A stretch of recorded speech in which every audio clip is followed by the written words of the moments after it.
Oh, this is always one of my greatest topics I love to go over because attitude is everything. Andre Agassi said it years and years ago, and it's really true, isn't it? David Essel here. Attitude is everything, and yet there's so many ways that we screw up our own positive attitude on a regular basis, and sometimes we get it so screwed up it can take years to get back. What am I talking about? You know, if you're on social media and you're arguing and everything, you're screwing with your attitude.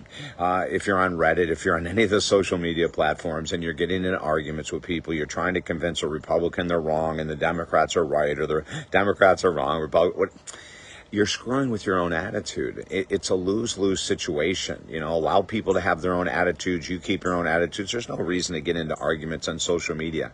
But that's going to take down your attitude. Listen, anytime you allow yourself to get agitated, and we're losing emotional regulation, anytime you allow yourself to get angry at someone, you're losing your emotional regulation. Very few of us can go through a day arguing constantly on social media and come out with a great attitude. We're usually going to take it out on our partner, our kids, people in traffic, whatever it might be. So if you want a great attitude, I'm going to tell you to get the hell off of social media arguing. If you need to read a post, read it and don't respond. Don't like, don't dislike, don't do anything. But the better thing to do would be only to do things like what I'm doing. Watch these type of videos, right? Look for stories that are phenomenal. People overcoming great things, people helping others during storms. There's all kinds of good things on social media. But if you want to really screw with your attitude, get into arguing. I have many clients that have gone through this and we've helped shatter. It's an addiction. Arguing on social media is an addiction, but worse than anything, it destroys your attitude. And who wants that, especially in these days? These days are crazy. Number one, get off of arguing on social media. Number two, what are you watching on a regular basis? What is it? Are they uplifting? Are they positive shows? Are they positive movies? Are they positive? Now, you might think I'm acting like Jesus Christ, telling you not to watch anything that's negative at all. But too many times when we watch negativity or movies that are filled with people cheating on each other, gossiping on each other, it can easily become part of our own attitude.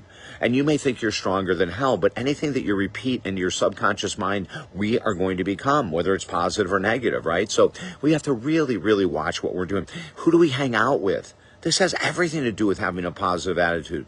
If you want to have a great attitude for life, you've got to surround yourself with other people that have, at the very least, a great attitude or a better attitude than you. This is how we keep that attitude high. You know, it's what we watch. It's what we listen to. If you're tuned into podcasts on a regular basis that are tearing people down, how the hell can you have a great attitude when you're listening to anger, when you're listening to people putting people down, calling people's names, you know, all that kind of stuff?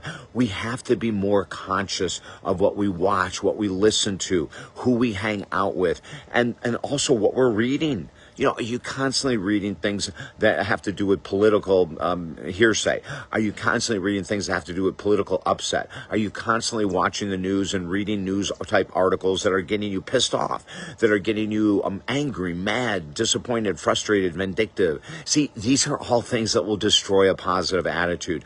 Do you have to live like a saint? Pretty much, yeah.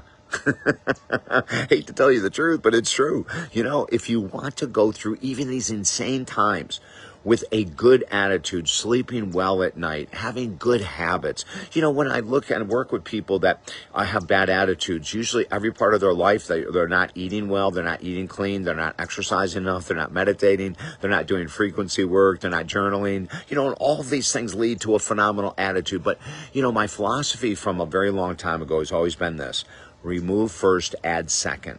So when you remove those things from your life, the people that don't have a great attitude, the shows that aren't positive in nature, the social media arguing we get rid of, right? When we really start to pay attention to what we watch, what we listen to, what we read, and who we hang out with, we can turn ourselves into incredibly powerful individuals. We can turn ourselves into individuals that are making a massive positive difference in this world. And we need you right now. We need you to have a great attitude. The more people that are having a great attitude right now, the quicker we're going to be able to get out of this outrageous insanity. Listen, I offer everyone a free 20-minute session on the phone.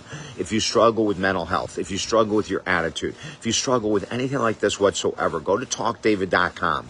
At the Contact Us page, sign up. I'm willing to give my time away for free. Why? Because that's why I'm on this damn earth. Oh, my Lord. It's why I'm here. And we have 5 books you can get for free, too. Everything's at talkdavid.com. Don't let your attitude sink. And if it has sunk, we can help you get it back up. I'm David Essel.